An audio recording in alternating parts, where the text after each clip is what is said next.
अस्सलाम वालेकुम रहमतुल्लाहि व बरकातुहू। मैं हूँ जर्मनी वाली बाजी पर्पल ग्रुप से।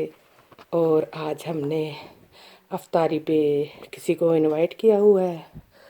और आज 23वें या 24वें रोज़े की अफ्तारी है।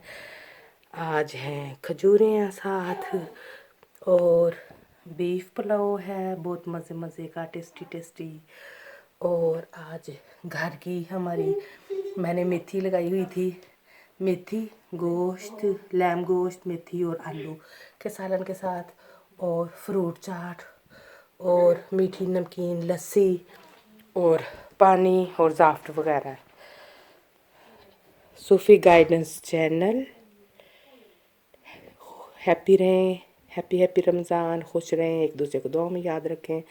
अल्लाह हाफिज़। अस्सलाम वालेकुम रहमतुल्लाहि व बरकातुहू।